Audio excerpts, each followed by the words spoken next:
Good to see you guys. Happy Wednesday. You can turn your cameras on even for just a moment, just to see a happy, smiley face, and then you can go about your morning or your afternoon. But even for just a moment, cool. Good to see you.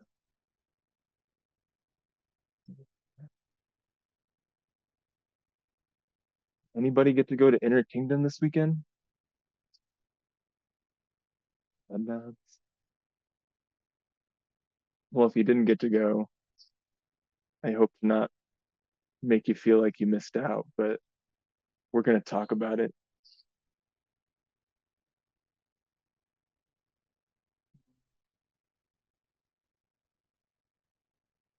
It was cool. So we did Inner Kingdom this past weekend, reviving the quiet retreat teachings. It's like I've heard Earl talk about 3-year retreat.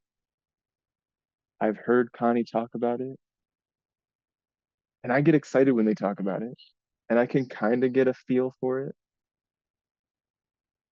Like there's a vibe. I can feel the vibe. But to hear Geshe talk about it as he's in it, I was like, are we even allowed to play this? It's just like felt so intimate and it felt so personal. And like, we were talking, like sometimes you couldn't tell if he was crying, if he was happy, like if he was giggling or if he was crying. Like that was, I think, my favorite. This is like the prana is just running, and it was really sweet. And I think YSI did a good job of making a serious topic relatable. This idea of transcending death while alive. Not an easy thing to talk about, right? So Earl had a bunch of his special guests come on, his his friends from that were either at the retreat or had studied those teachings or have been students of Geshe-la's for a long time. And it was nice they were kind of reminiscing, like getting all nostalgic about those teachings in the good old days. And so I thought maybe I'd try to set up a similar vibe. So we're on my porch. Thought we could just sit on my porch together and share. I wanted to share a story of when I was at retreat, and I hope it gets you excited. Plan your retreat. Where I come from, it's called porch sitting. For all you northerners out there, like Megan, it's porch sitting.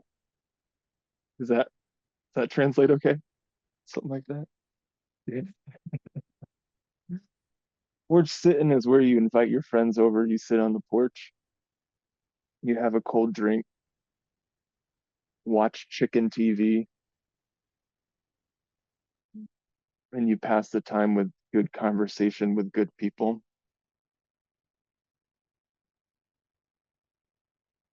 Mm, I've never told this story before. Maybe to like one person. I don't think no one ever cared to ask. Not that you did, but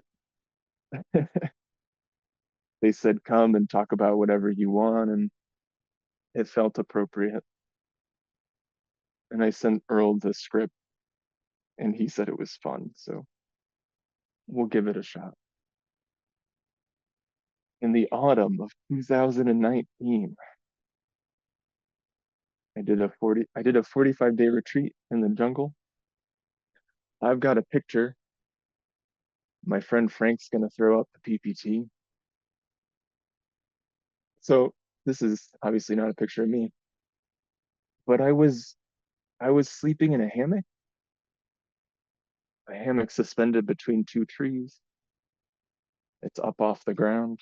So in the back corner, the top right corner, you can kind of see like a tent, which is where I was like keeping my stuff, and and then my hammock, and then a very expensive piece of plastic that goes over the hammock, and that keeps the rain off of you. It's very wet in the jungle. There's mold everywhere. Like I like I had the tent to try to keep mold off of all my stuff and like keep the rain off, but it's impossible. Impossible. I had mold on my body for months. I can't just get rid of it. It's just it was a lot. I was basically living outside. This is actually a garden in the front. I as part of my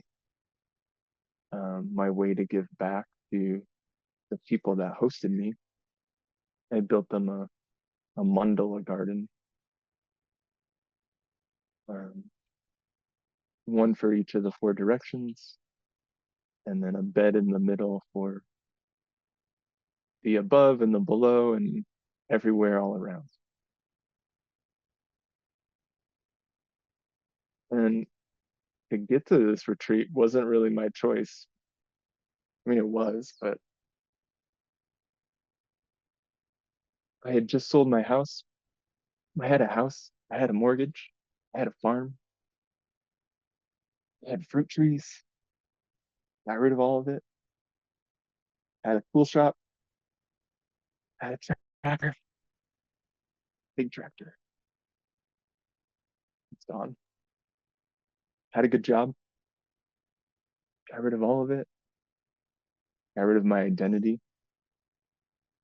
And so I moved myself and my partner and my cat and my dog into an old school bus. You can go to the next picture.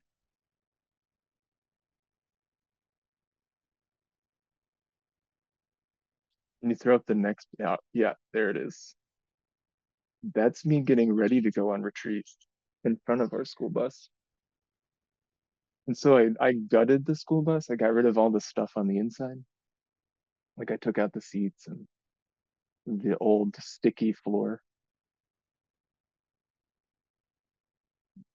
And I redid the inside and fancy copper plumbing and a fancy sink, a really nice mattress, nice wood on the inside. I was in that, I was in the bus for like 3 months. We were traveling for 3 months. And then one day we ended up at the oldest forest, pretty much like in the country, if not the world, one of them. And I was kind of a mess. I mean, getting rid of all my stuff and getting rid of my life, it was like, it was hard. I did it kicking and screaming. It wasn't that graceful. So I needed to just go to the forest and unwind and try to find some clarity and calmness. And I remember where I was camped. I remember the forest I was in, and I just got the message, it's like, you need to go on retreat. I was like, all right. So 2 weeks later, here I am. It was funny because I was getting stuff already. Like I already had my backpack. I was planning. I didn't know I was planning for it, but I had all the things I needed. So I got ready quickly. Mm.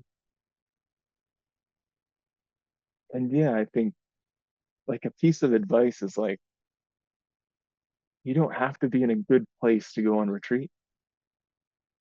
I think I've talked to people about retreat, and sometimes people are just like, the circumstances aren't right. I'm not in a good place in my life. And I think like, the kind of retreat that Tesla was doing, that Earl did, Like you want to be in a decent place because you want to have the power to get you through it and like enter it in a good way and be ready. Makes sense.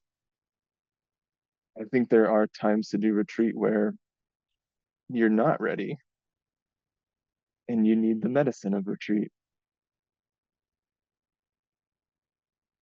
Right? Like you don't take medicine because you're well. You don't take vows because you don't break your vows. You take medicine because you need the medicine. And retreat can be a really good medicine. It could be just what you need. Um, yeah. So 2 weeks later, I'm in Costa Rica. Took a flight, got on a bus, got myself to the middle of the jungle, northern Costa Rica, is like Central America. I stayed with my teachers, Rurico and Valerie. You go to the next slide.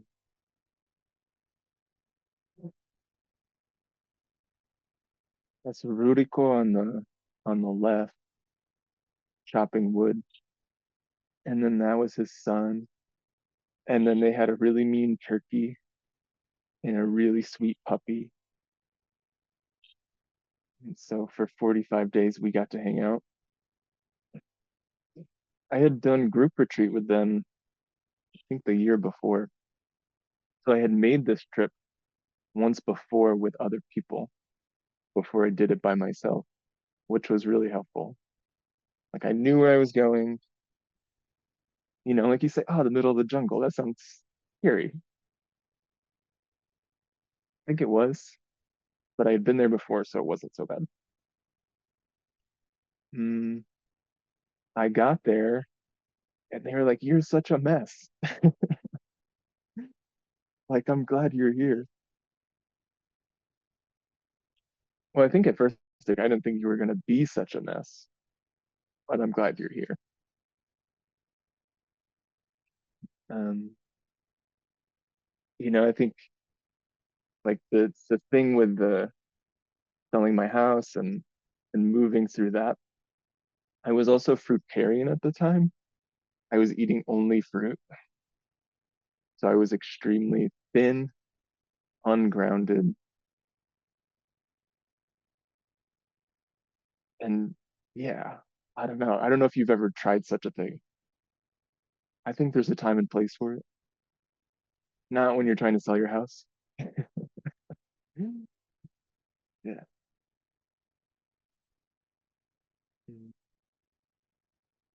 So they helped me to get well. They helped me to get grounded and they moved me into retreat too. They helped me to find some grounding right at the beginning. Um, so next slide, please. In the retreat, they wanted to teach me to sing as part of the retreat. And their style of meditation involved being in these small adobe domes. Adobe means like mud, mud domes. And so they would meditate in the dark and they would make it hot in there. And we would be in there for hours. And part of that would be to sing songs. So we would sing songs in praise of the divine. And then we would meditate and we would just be quiet and still. And so the heat was part of tapas. If you've studied the Yoga Sutra, maybe you know what tapas means. Tapas means heat or doing spiritual hardship, willful hardship. So like it would get hot in there and we would sing these songs and you'd kind of it'd be a little bit stressful and it would just like cleanse all of the tension and anxiety out of the body. And you're sitting on the earth, which turns into mud pretty quickly because it's so hot, you're sweating, and then the sweat comes off of the body onto the dirt and it turns into mud. And you just very quickly learn to just set the body aside to meditate. So that was their way of teaching me how to go inside, how to be quiet. And we would do that 2 to 3 times a week. And that included also meditating by the river. So, like right outside of this structure, there's a river, and we would go and jump in it to refresh ourselves and get all the mud and sweat off. I was meditating every day by the river, and I was doing Lady Naguma. And for those who have learned Lady Naguma, it's so lucky. You are so lucky. Like I can tell you, I think without that practice, like I would not have been able to rebuild myself spiritually and physically. Yeah. I don't think I would have, I don't know. I probably would have been okay, but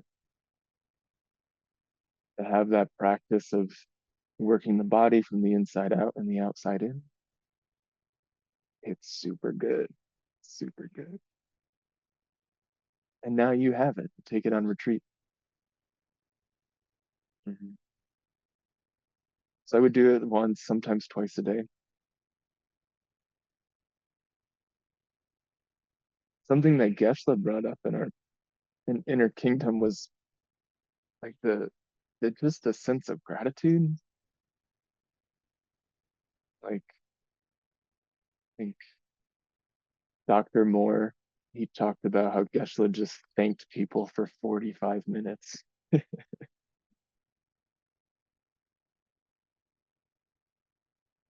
Like all of the beings that came together,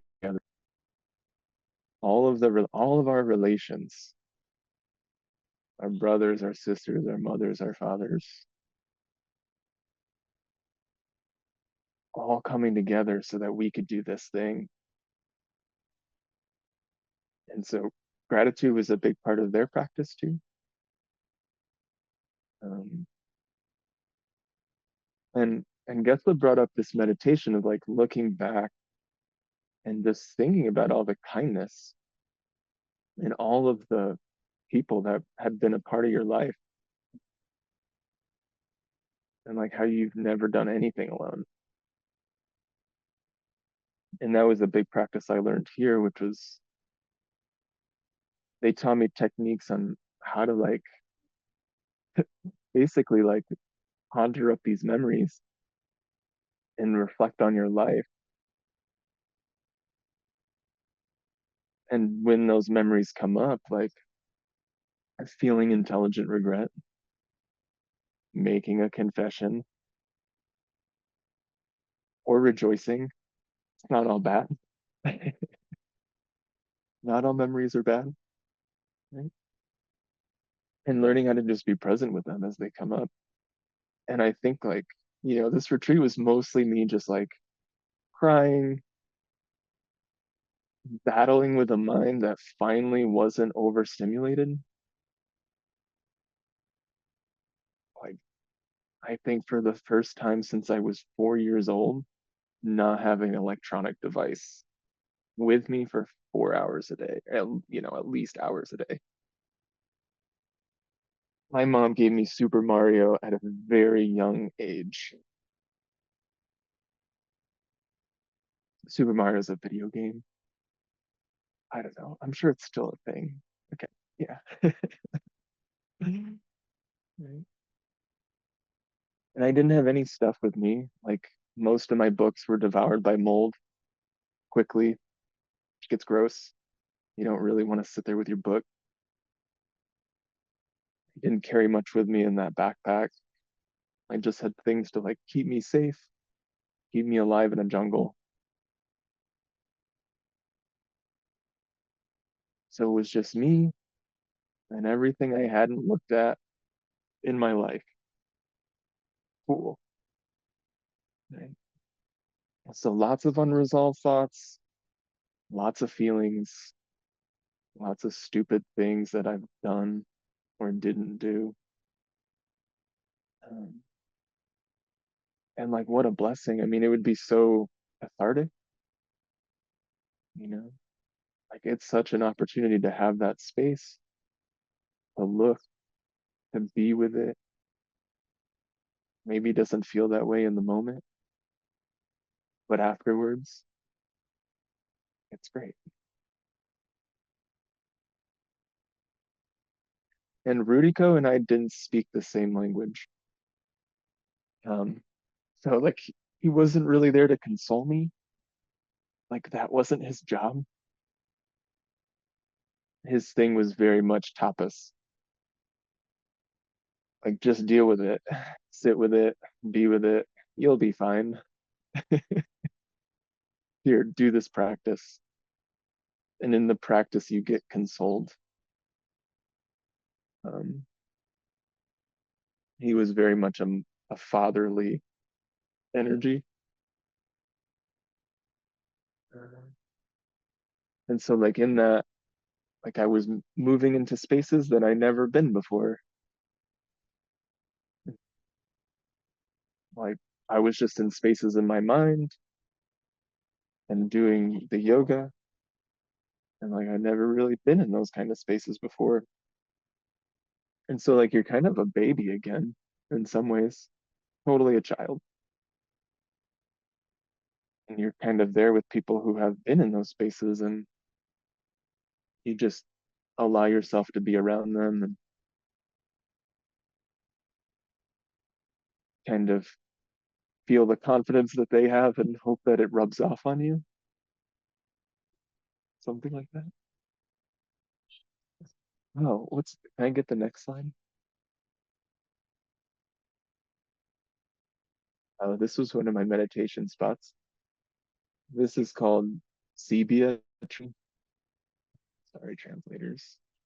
Tree of Heaven, they call it. They're massive.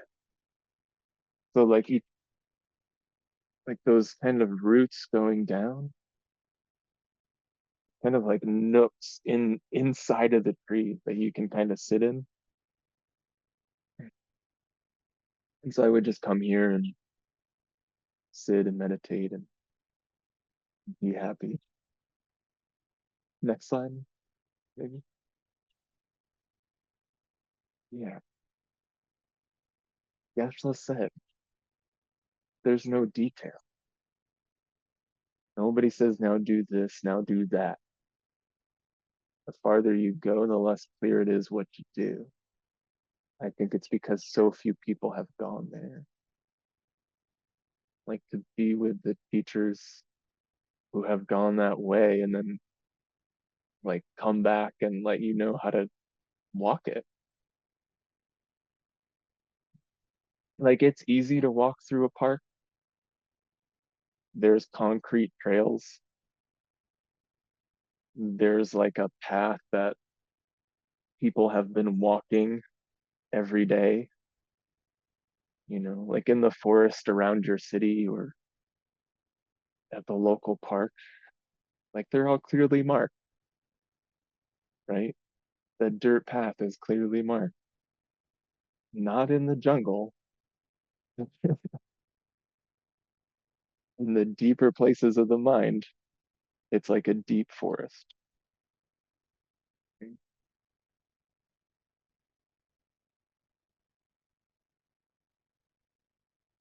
So about 3 weeks in, Rudike comes up to me. He hands me a machete. Machete's like it's a long blade, about yay big, with a handle. Hands me a machete. Shows me lunch is packed and tells me that we're gonna go on a long hike. And when I want to remind you that by tells me means he shows me his phone that has Google Translate on it because we don't speak the same language. So we're about to go on a long hike with a machete, packed lunch, and our teacher, who doesn't speak our language. So I wasn't nervous at all.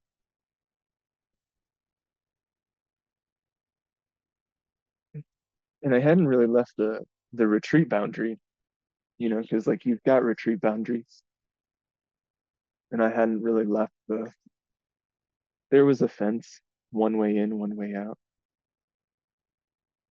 Just sleeping in my hammock every day, being on the property, being by the river, hadn't left yet. And now he says, it's time to leave. I say, okay. Um, and so we started and we walked through the town and like, it's dirt roads and there's a town of people and they're called ticos or the local people. And we hadn't really seen each other because I was in retreat. So I look very foreign and very different than everyone else there. And I hadn't really seen people. I was so happy. I remember just being so happy to see other people. And there were two kids that would like come by. They would come to the retreat and they would kind of help me sometimes, like take care of my stuff and sometimes bring me snacks. And so they were with us when we started the walk. And the first part of the walk was we had to like get to the creek, like the small river. And so we were having lots of fun in the beginning and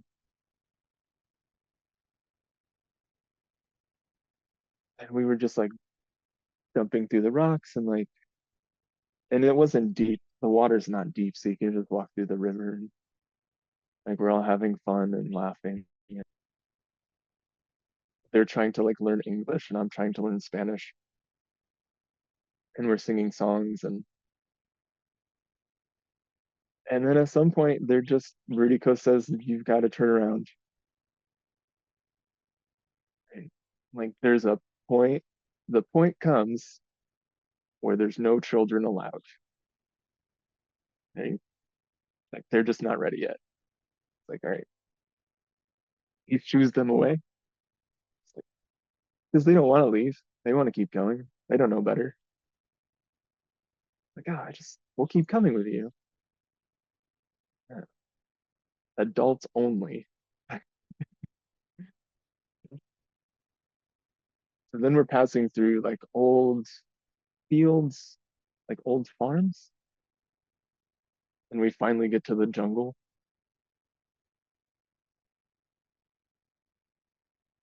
And in the beginning, the jungle is kind of,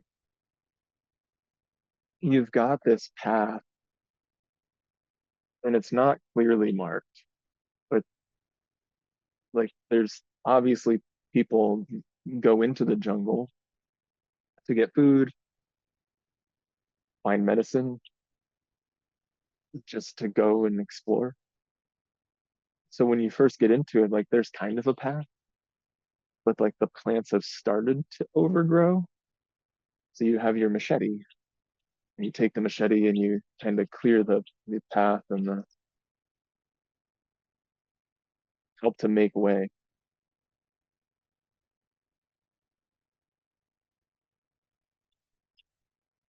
And so we're going down this path for quite a while. I mean, it's probably already been an hour and a half before we even got to the jungle. And now we've got to start using arm strength to find the path. At some point, Rudico just decides that it's a good idea to split up. And I've seen plenty of movies.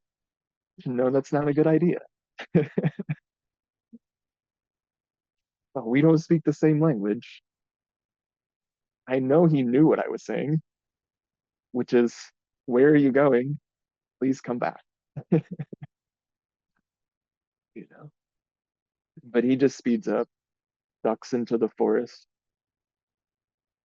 and before I realize I'm alone, and it hits me like I've never been that alone. I've never been, you're just completely alone, or at least it feels like that at first. Like, I think even you go to Diamond Mountain and you get to your retreat cabin and you somebody drops you off and you drop your bag off and you settle in, like you kind of get your stuff out. And then at some point, there's nothing to do. And you go outside and it's just quiet. It's like, oh, I'm completely alone.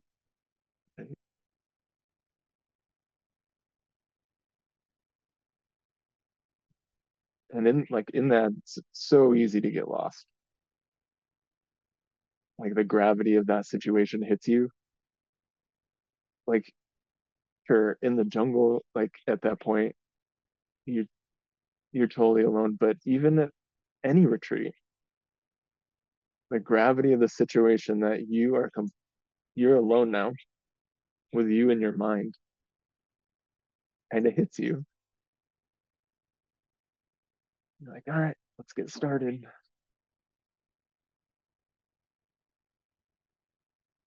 And everything in the jungle it just looks about the same.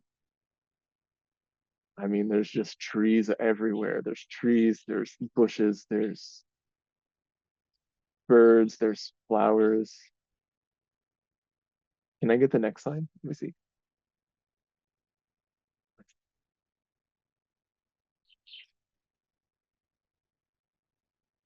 Sorry, Frank.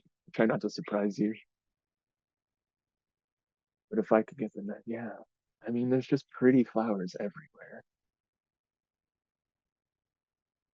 Like you kind of think, oh, that's in their garden, but I think one of them is. But in general, in the jungle, there's just pretty flowers everywhere. Next slide.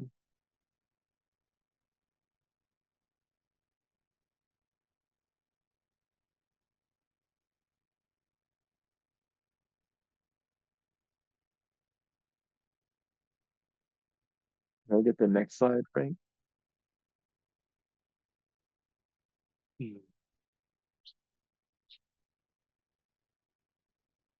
Oh, more pretty flowers, creepy crawlies. Next picture.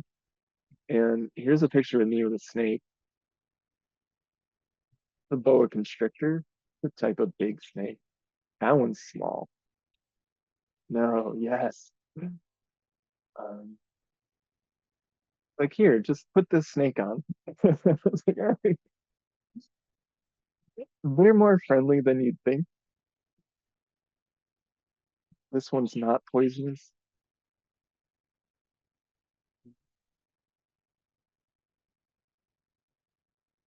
So this is where I am. It's like, yeah, I'm in a place where there's snakes and there's big spiders.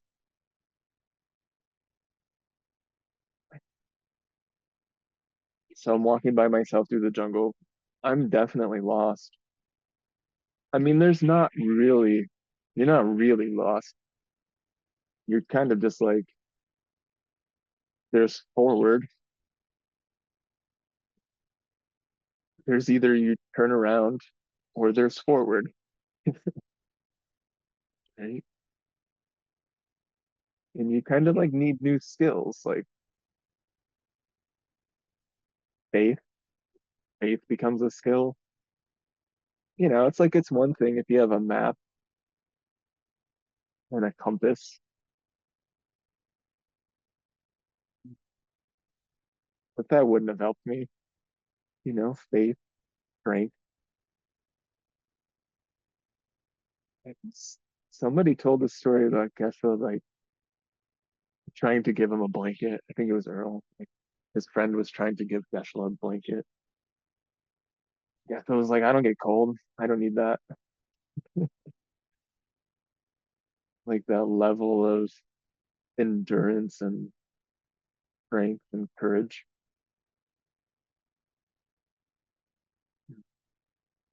And I think it kind of builds up when you don't even realize that you're building those skills when you start to walk down a path that is more difficult to walk just by the nature of existing every day in retreat. You have to get stronger, right? Or succumb to the snakes in your mind and get lost in there somewhere. Anybody here know how to use a compass and a map? By show of hands? Let's see. Okay. Well, I'm not going to let you take me into the woods, but maybe I can share with you someday how to use a compass and a map. You have better skills than using a compass and a map. Like if you've been doing your homework, you just did your Lady Naguma teacher training, you're doing your homework, you've been doing your practice at practice club, then most of you have like rare skills that are essential to navigating the wilderness of your mind, right? A skill that most people don't have. I mean, I think there's probably more people that have the skill to navigate a jungle than there are to navigate the jungle of the mind. So in that way, you should be proud and be willing to share it.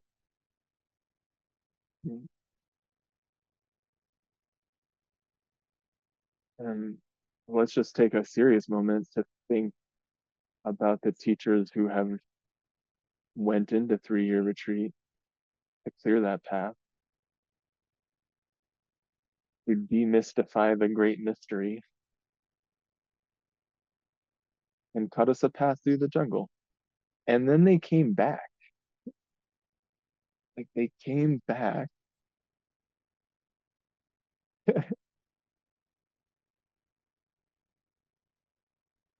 Like I can say, like, there were times I did not want to come back. By the end of it, I didn't want to leave.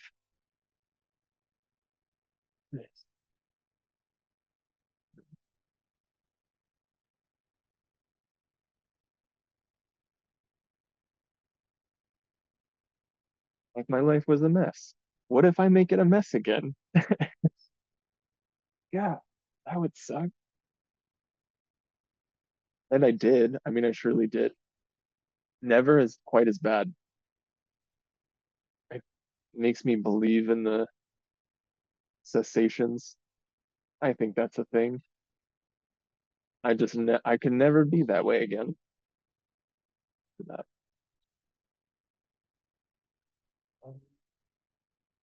Okay, so we're still in the jungle. Yeah, I remember there's a feeling I remember like walking through the forest and I get to a point where it's like it opens up and it's like it's the feeling you get when you walk into a home. Like when you walk into someone's like from you go up to somebody's house, you knock on the door and they let you in. There's like a feeling of being in someone's house. It was like that. It's like, no, I'm in someone's house. And I realized that I'm in a like there's monkeys. This is a monkey den. This is a monkey house. And it was just such a feeling of like family. It was wild. And I felt safe. I also knew like I didn't knock. I wasn't invited in. I should keep going. Like, are the monkeys gonna get mad? And these are the kind of monkeys that make lots of noise. Like Not like cute, like little monkey noises, like their yell. They're called howler monkeys. Put it in the chat. Sorry, translator. Howler monkey. They howl, like they scream. So you don't so you don't know like how friendly they are, I guess is what I'm trying to say. This thing is yelling all the time. You're not sure how friendly they are. And I just remember thinking, like, I walked out of that place and I was like I've never been alone. Like I was walking through the jungle. I thought I was alone. I had never been alone. I wasn't alone through that jungle. There was not a point in my life where I was alone.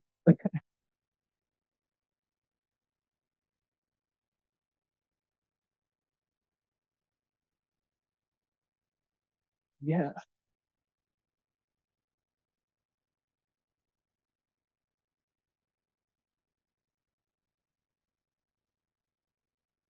I think like at that point, like whatever depression and loneliness I had, stop.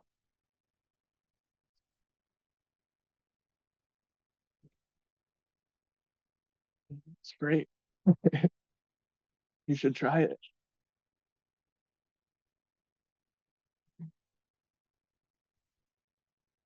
That's my chickens. Sorry. I discovered that one of my hens, I think, is a rooster today. It happens. You get chickens young and then they grow, and then you realize that one's not a girl. So he's coming into his new skin today.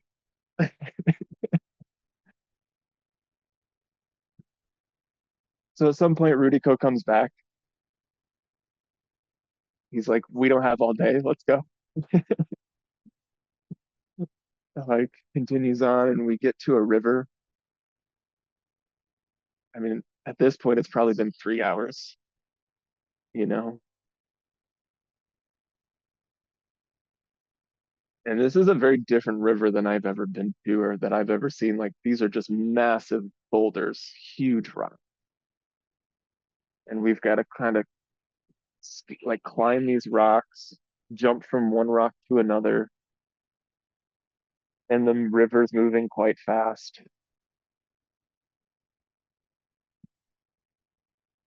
And finally, we get to stop for lunch. Like he's been at some points dragging me through this jungle as I'm trying to cut my way through. And he's been carrying lunch the whole time, also. And he just took care of me the whole time. It's like, wow. They had given me 3 meals a day every day on retreat. Good meals.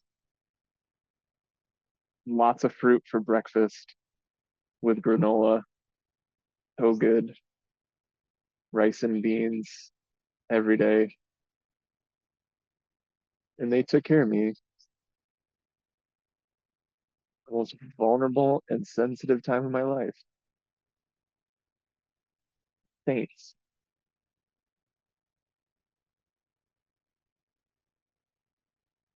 So we keep going up the river.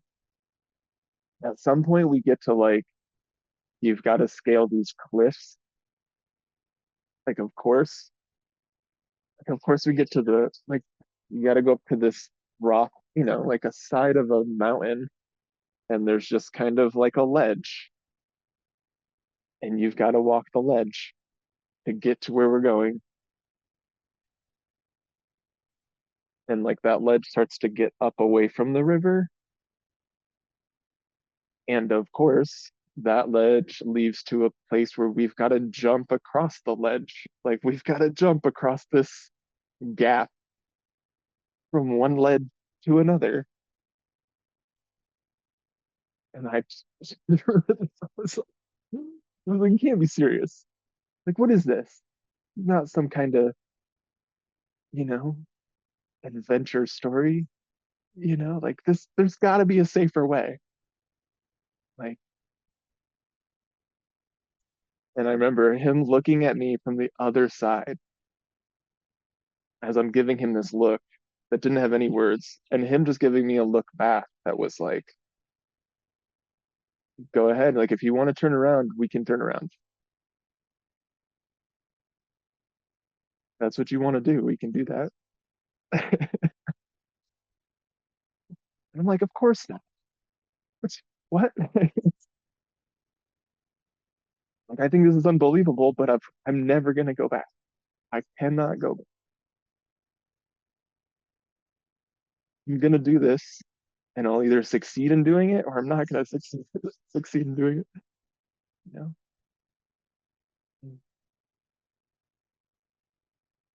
Obviously, I made the jump. My, I'm not broken. I still teach yoga. It was quite a drop. It was quite a thing, and I don't know if I don't think I'd ever teach that way. Like, if we ever hang out and retreat, please don't expect that this is what we would do. But I think that time in my life, like, that's what I needed. Like, I needed to make that leap. I needed to do something crazy. It definitely was dangerous. I mean, looking back, like, obviously I would do it again. I don't know if I'd do something quite that dangerous again. Like, I definitely almost died numerous times from different circumstances. And we need to protect the body and mind. This vehicle will take us where we need to go, but we need to take care of it. So I look for different qualities in teachers now. But,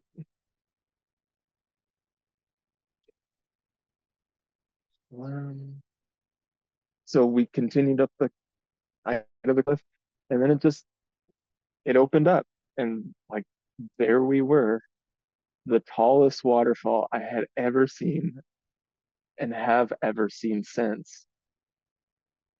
It was like this massive opening, giant waterfall, loud, so loud.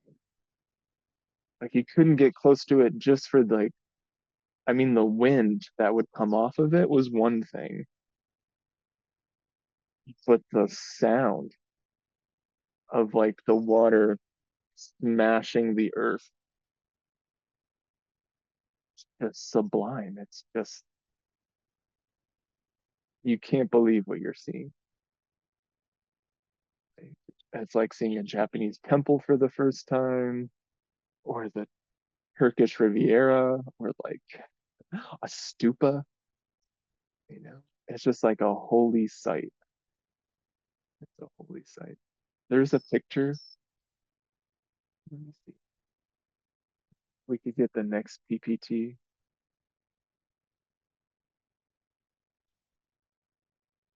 Too far. That's the waterfall behind my head. And that's just me being so happy. I did it. I lived. I was happy to be alive, you know?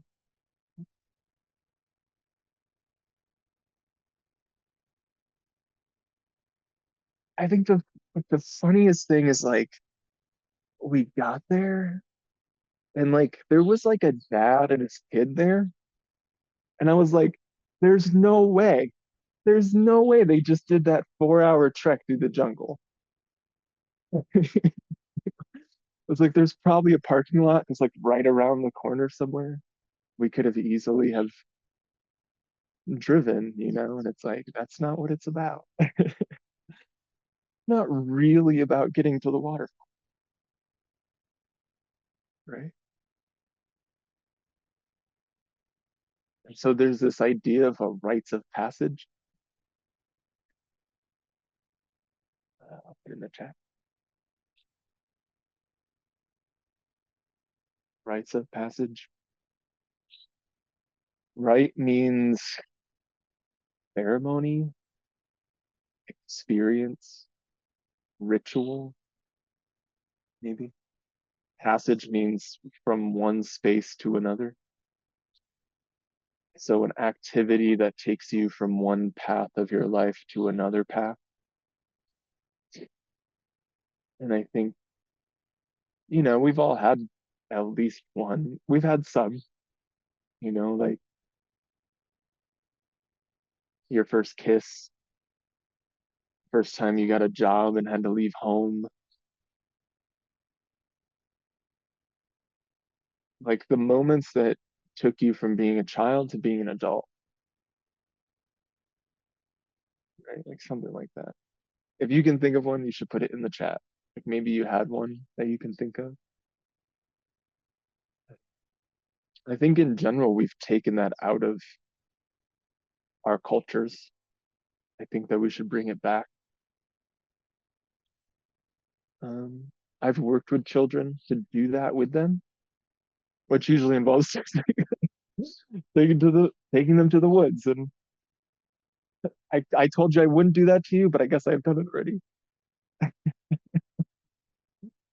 They signed up for it. They most of them knew what they were getting themselves into.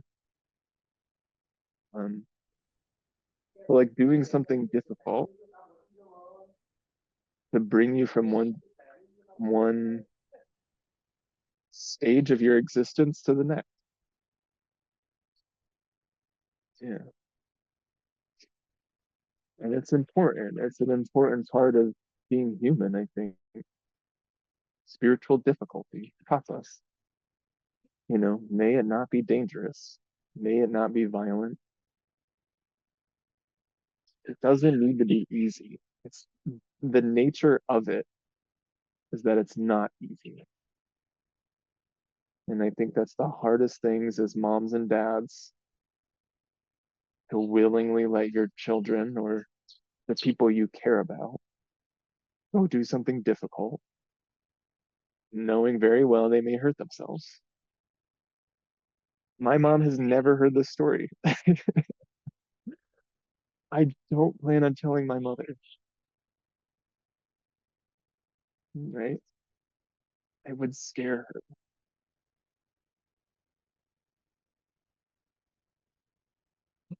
But I think when I got back, she knew I was different and she didn't need to know why.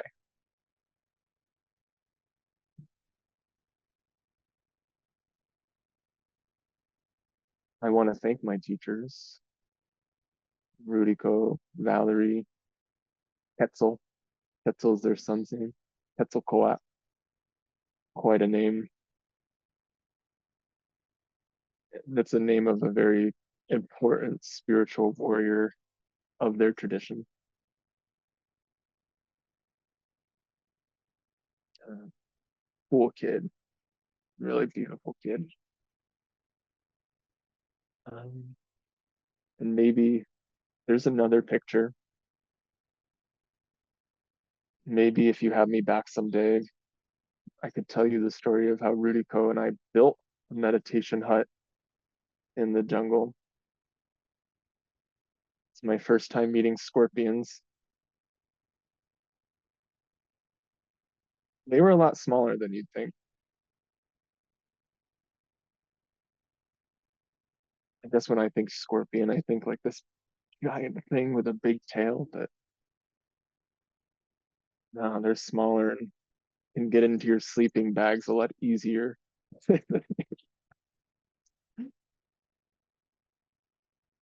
Well, thanks for listening and sitting on the porch with me.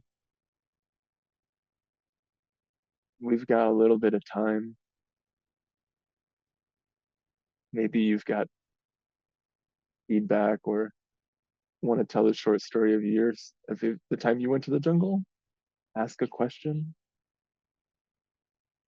Mhm.